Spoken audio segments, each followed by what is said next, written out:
Povo de Deus, Provérbios capítulo 15. A resposta branda desvia o furor, mas a palavra dura suscita a ira. Isso? Nós temos aqui um grande desafio para todos nós, que é a questão do controlar aquilo que nós falamos, e não só aquilo que nós falamos, mas a forma como nós falamos. Há um grande desafio para cada um de nós, no sentido de não só nós tomarmos a atitude de falarmos, tomarmos o passo inicial de falarmos, como de repente o desafio maior é como reagimos quando alguém falar conosco. E talvez esse segundo ponto seja o ponto mais difícil, é reagirmos bem à agressão. É isso? Nós vemos aí as brigas de trânsito. É muito comum alguém estar estando certo ou estando errado, o outro já sai de lá furioso, falando, aí a pessoa, alguém toma uma atitude da agressividade e o outro vai lá e dá sequência àquela agressividade. Quando na verdade o ideal é que a resposta, olha só, interessante aqui, ó, a resposta. Então a resposta ela vem diante de uma ação. Então, o texto aqui, ele está colocando mais o contexto aonde você recebe a agressividade, aonde você é atacado emocionalmente, aonde você é colocado numa situação de teste. E a questão é como você vai reagir a esse teste, a essa provocação. Então não tem esse negócio, normalmente nós, as pessoas, todos nós temos essa mania de querer justificar dizendo que o outro que começou. Mas foi ele que começou. Mas foi ela que começou. O texto aqui não tá nos colocando uma situação de quem foi ele que começou. Não importa se foi ele que começou ou se foi ela que começou. O texto aqui está tratando basicamente de como você reagiu. A forma como você deu a resposta. Não é isso? E isso faz toda a diferença. E é interessante que, mais uma vez, apesar da situação toda ser complicada ou até provocada por terceiros, nós temos aqui uma realidade, um direcionamento que mostra que nós temos o poder de decidir em relação ao outro. E normalmente, quando nós decidimos dando troco, nós decidimos dando vazão às nossas emoções, e aí nós acabamos querendo justificar um erro com o outro. E nós já sabemos que um erro não se justifica com o outro. Ok? Que essas palavras sejam cada vez mais presentes em nossa vida, que esse objetivo seja cada vez mais presente em nossas vidas.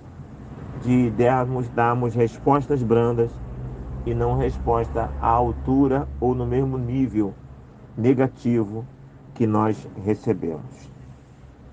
Lá no capítulo, no versículo 28 desse mesmo capítulo 15, diz: o que o coração do justo medita o que há de responder. Então, antes de responder, que é a resposta branda, eu medito, eu penso, mesmo que seja em fração de segundo, eu consigo meditar, eu reprocesso o que eu vou falar rapidinho e só falo depois de pensar. Isso aí é o coração de quem? É o coração do justo. Ele medita antes, ele pensa antes de falar. Olha o capítulo 16, versículo 32. Melhor é o longânimo do que o herói da guerra, e o que domina o seu espírito, do que o que toma uma cidade. Então esse é um grande desafio. Desafio meu, desafio seu, desafio nosso. É isso? De como iremos reagir. Nós, normalmente, como eu já falei, nós erramos nas duas formas. Nós tomamos a atitude de fazer errado, mas o nosso maior erro não é em tomar a atitude de fazer errado. Onde nós mais erramos é a forma como nós reagimos ao que fazem conosco. E aí está o nosso maior desafio. Versículo 3: os olhos do Senhor estão em todo lugar, contemplando os maus e os bons. Né? Sempre quando eu leio isso, eu lembro de algumas histórias que nós até compartilhamos em nosso culto na igreja, não é isso? Onde o casal de namorado, namorando, e foi confessar com o pastor que estava fazendo algumas coisas erradas, e o pastor imediatamente pediu para que eles pudessem retratar na frente deles o que eles estavam fazendo de errado no namoro. E aí o pessoal, não, que isso, pastor? Vou fazer, não, faz agora que eu quero. Como é que é? Me mostra aí. O pessoal, não, isso é um absurdo. Eu falei, mas como é que pode ser um absurdo?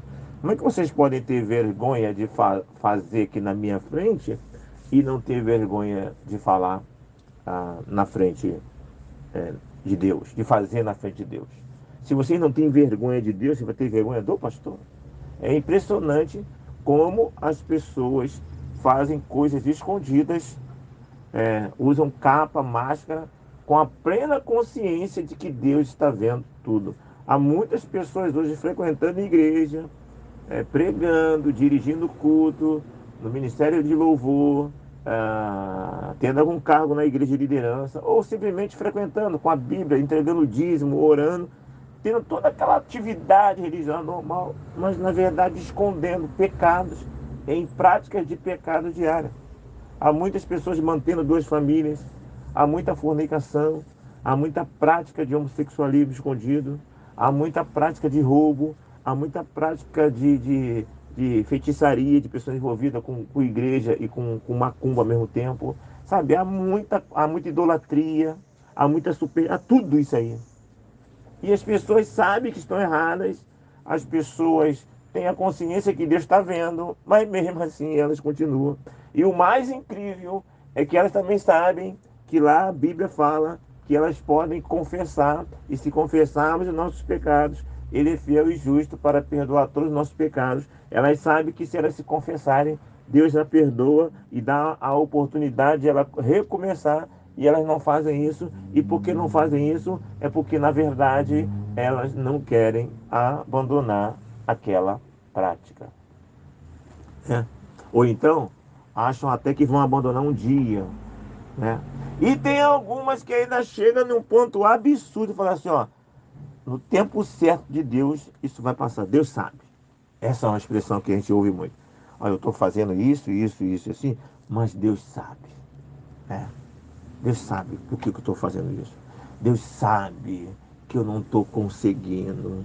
Deus sabe que eu até queria, mas não dá. E aí vai empurrando com a barriga, né? E na verdade, quando Deus vai sondar o coração, o que normalmente Deus vai encontrar não é uma pessoa, na verdade, se esforçando. Não é uma pessoa, na verdade, que está dando sangue para se libertar daquilo. Não. É uma pessoa que, na verdade, finge que está tentando, mas não está, e se auto-engana achando que pode enganar Deus, achando que pode simular para Deus. E na verdade isso é impossível. Então os olhos do Senhor estão em todo lugar. Outra coisa que compartilhei na igreja é de um empresário que atrás da sua empresa tinha um grupo que fazia vigília no monte, e ele teve a audácia de conseguir fazer uma passagem secreta à sua empresa e poder ter acesso àquele lugar lá para a prostituição. Ele sabia que em determinado dia ninguém participava daquele evento lá, e ele teve a capacidade de dar vazão a um relacionamento extraconjugal e um relacionamento também de prostituição, e levar ali pessoas para aquele local quando não tinha culto, quando não tinha vigília. Até que ele um dia projetou a ida para ali, para uma prática de orgia, não só uma questão de uma mulher só, mas sim com prostitutas. E ali quando ele subiu, só que um dia antes, ou alguns dias antes daquele evento dele, o último grupo de pessoas que foram ali, uma das pessoas sentiu a inspiração de escrever lá na rocha, em uma pedra que tinha lá em um local que tinha naquele monte lá, e ele levou a tinta e colocou lá: os olhos do Senhor estão em todo lugar, contemplando os maus e os bons. E quando ele foi lá para se prostituir, lá estava o texto bíblico o confrontando, né? Deus o confrontando diretamente. Olha o versículo 8. O sacrifício dos perversos é abominável ao Senhor, mas a oração dos retos é o seu contentamento. O sacrifício do perverso é abominável. O que é sacrifício? Sacrifício aqui. Sacrifício aqui é louvor, é culto. Em outras palavras, o culto do perverso é abominável. Deus não aceita culto de quem tem práticas erradas. Já aprendemos isso várias vezes com Caim. Já falo várias vezes. Deus não vai aceitar culto de ímpio que pratica conscientemente coisa errada e vai para a igreja para cultuar. Não tem isso. Não tem esse negócio. Isso é abominável ter num bar, num local de prostituição, de bebedice, de morte, de adultério, de vício diverso, né? Alguém pegar uma ficha e colocar lá e começar a cantar louvores a Deus dentro de um bar, de um ambiente pecaminoso. Isso é abominável ao Senhor.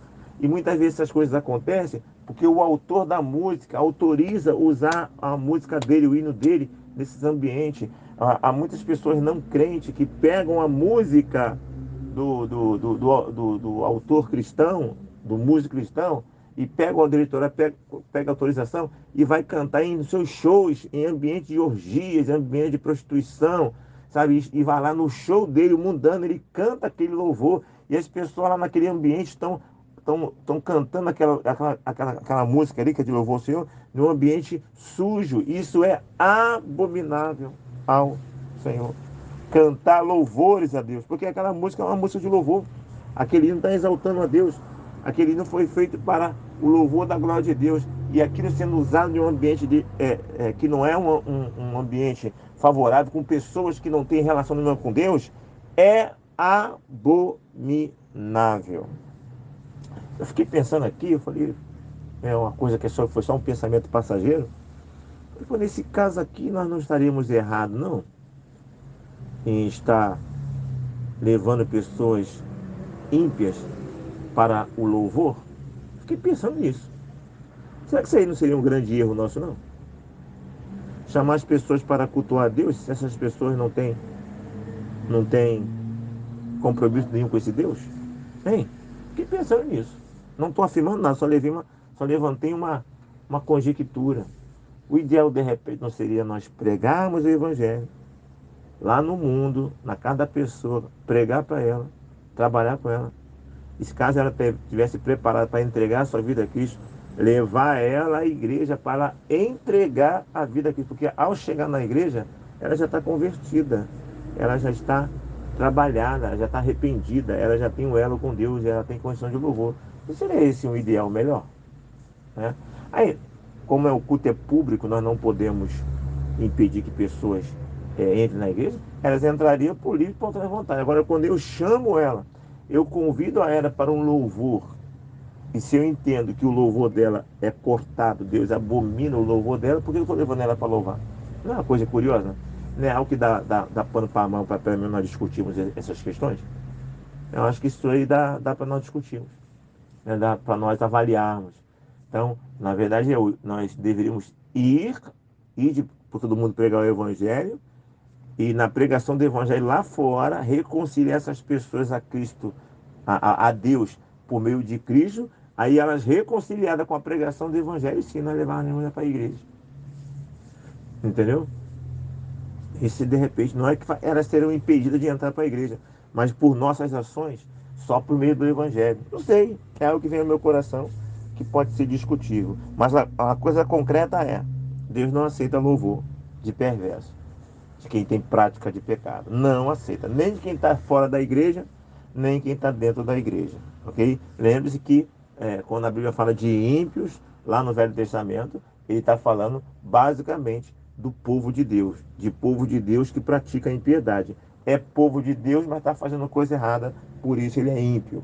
Ok? E hoje há muitos ímpios dentro da igreja, usando Bíblia, fazendo todo o ritual, sendo batizado, sendo membro da igreja, mas ainda é ímpio. Ok? O coração, versículo 13, o coração alegre aformoseia o rosto, mas com a tristeza do coração o espírito abate. É fato. É isso. A pessoa vem estar abatida porque tem dor no coração. Né? Nós precisamos tirar a dor do coração, tirar os impedimentos. E falamos sempre em tratamento terapêutico, em tratamento psicológico, em você ter mesmo que não seja terapeuta, mesmo que não seja um psicólogo, ter um amigo, uma amiga para desabafar, para te ajudar, para que a dor não fique no teu coração. Essa dor não pode ficar no seu coração, ela tem que ser retirada. Esse abatimento não pode ficar aí, porque vai travar a sua vida. Então você precisa buscar ajuda profissional de um amigo para que teus sonhos, teus projetos sejam realizados, para que teu drama possa ser trabalhado com outras pessoas. Não caminhe sozinho.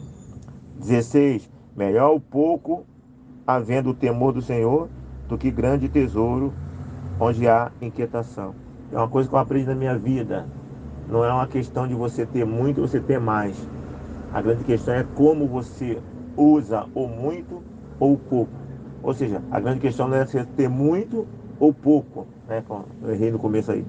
Não é você ter muito dinheiro ou pouco dinheiro. A grande questão é como você usa o muito que você tem e o pouco que você tem. Eu já tive momentos que eu tive uma boa estabilidade financeira. Eu tive ganhando um bom salário, né? Juntando o meu com a minha esposa, tínhamos um bom salário. E mesmo tendo um bom salário, uma boa estabilidade financeira, né? Não houve uma boa administração. Né? Não houve uma boa no tempo de bonança, no tempo do verão. Eu já tive situações que eu tive bem menos, não tive estabilidade financeira, e administrando, eu consegui administrar bem. Então, tendo muito, tendo pouco, o grande diferencial é como você vai usar. E isso aí tem que pedir sabedoria a Deus para usar aquilo que você tem sobrando, uma indenização, uma aposentadoria, sei lá, um dinheiro extra que entrou. É nesse momento que tem que pedir muita sabedoria a Deus para aquilo multiplicar. Porque a tendência é você relaxar e começar a gastar, daqui a pouco foi tudo embora, você gastou. Então você precisa ter sabedoria para pedir a Deus como investir. A pessoa quando está sem dinheiro, está passando sufoco, ela busca muito a Deus. Para Deus. Mas quando ela começa a ter uma estabilidade, quando se ela ganhar um dinheiro, como falei, aposentadoria, alguma coisa, ela começa a gastar sem sabedoria, ela relaxa. Aí quando ela vê, já foi. Porque não pediu sabedoria a Deus para usar o dinheiro. Então cuidado, a questão é melhor o pouco, havendo o temor do Senhor, uma administração do Senhor ali, que Ele vai te saber te conduzir no pouco, do que o muito que na verdade vai ficar inquieto, não vai saber como lidar com aquilo. Muitas vezes o muito causa medos desnecessários, e na verdade existe risco maior quando você tem muito mesmo. Então a questão não é você ter mais ou menos, a questão é você ter paz com o teu Senhor, a questão é você saber lidar com o contexto atual que você vive. 22.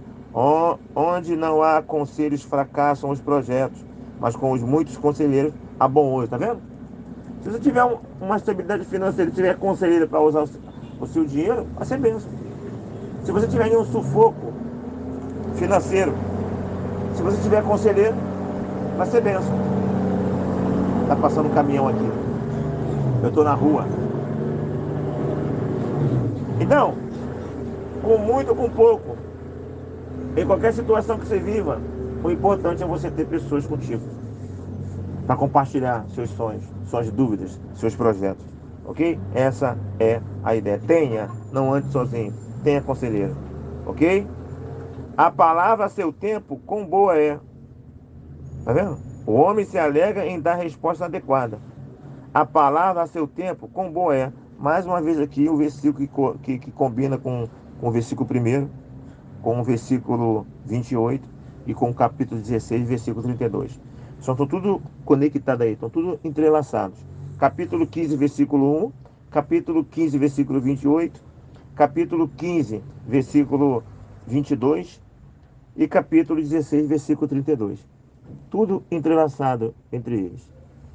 E essas coisas sendo bem trabalhadas, elas poderão trazer grandes benefícios para a nossa vida. Versículo 27. O que é ávido por lucro desonesto, transtorna a sua casa. Tem pessoas que só vivem em função do lucro e não importa se esse lucro vem de maneira correta ou incorreta. Ele quer ter lucro, ele fica ansioso, ele quer ter dinheiro. E esse que fica doido por isso, ávido por isso, transtorna a sua casa. Só vai trazer, não vai ter paz. vai ter dinheiro, mas não vai ter paz.